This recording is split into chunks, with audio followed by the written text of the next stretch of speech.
यूक्रेनी सेना के जनरल स्टाफ ने दावा किया है कि रूसी सैनिकों को आदेश दे दिया गया है कि वे 9 मई तक जंग को खत्म कर दें। आपको बता दें, रूस जो है 9 तारीख को विक्ट्री के तौर पर मनाता है और इसीलिए सैनिकों को आदेश दे दिया गया है कि वह 9 मई तक जंग को खत्म कर दें। ये खास रिपोर्ट देखिए और समझिए कि आखिरकार पुतिन ने 9 मई का अल्टीमेटम क्यों सेट किया है। रूसी सेना के एक और अधिकारी की मौत। यूक्रेनी सैनिकों का दावा है कि 24 मार्च को उन्होंने 12 रूसी टैंक, लगभग 20 सैन्य उपकरण, 9 आर्टिलरी सिस्टम को नष्ट कर दिया, जबकि 200 से अधिक रूसी सैनिक मारे गए हैं। रूस यूक्रेन युद्ध में 31वें दिन रूसी सेना के एक और अधिकारी की मौत हो गई है। ये 5वां सैन्य अधिकारी है जिसने जंग में जान गंवाई है। इस बात की पुष्टि खुद रूस ने की है। रूसी अधिकारी को यूक्रेन के स्नाइपर ने मार गिराया। रूसी अधिकारियों के अनुसार ब्लैक सी फ्लीट के 810वें सेपरेट गार्ड्स मरीन ब्रिगेड के कर्नल अलेक्सी शार्कोव को यूक्रेन के एक स्नाइपर ने मार गिराया। पिछले दिनों नाटो ने अपनी रिपोर्ट के हवाले से कहा था कि रूस यूक्रेन के साथ युद्ध में 7,000 से 15,000 तक जवानों को खो चुका है। 9 मई तक टारगेट क्यों?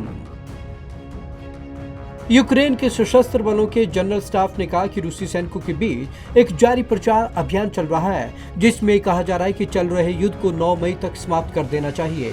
1945 में नाजी जर्मनी के आत्मसमर्पण के उपलक्ष्य में रूस 9 मई को विजय दिवस के रूप में चिन्हित करता है। ये हर साल एक सैन्य परेड के साथ मनाया जाता है जो हाल ही के वर्षों में और अधिक भव्य हो गया है। युद्ध के नियमों का उल्लंघन करते हुए रूसी सैनिक कब्जे वाले शांतिपूर्ण शहरों और गाँवों के बुनियादी ढांचों को नष्ट कर रहे हैं। गुरुवार को मारे गए 200 से अधिक रूसी सैनिक। ये बताया जा रहा है कि सीमा के पास यूक्रेन के साथ सीमा के रूसी हिस्से में स्थित ज्यादातर हॉस्पिटल्स पर रूसी सेना के घायल सैनिकों का कब्जा है। जनरल स्टाफ ने कहा कि रूसी सैनिक भी अपने हवाई सैनिकों की लड़ाकू क्षमताओं को बहाल करने का प्रयास कर रहे हैं। यूक्रेन में रूसी सैनिकों ने की बगावत।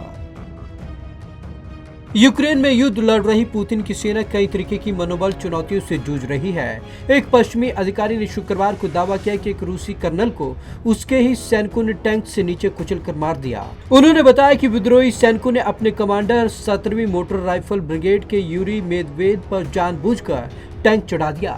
Bureau report, Punjab Kesari TV. रूसी सेना के इस कर्नल को घायल अवस्था में बेलारूस के अस्पताल में भर्ती कराया गया था। अब खबर निकलकर सामने आ रही है कि इस कर्नल की मौत हो गई। तो इस हिसाब से कुल मिलाकर देखें तो यूक्रेन तो तबाह हुआ ही, साथ ही रूस को भी भारी नुकसान उठाना पड़ रहा है। तो आज की इस खास रिपोर्ट में बस इतना ही। विवेक शर्मा को दीजिए इजाजत। नमस्कार।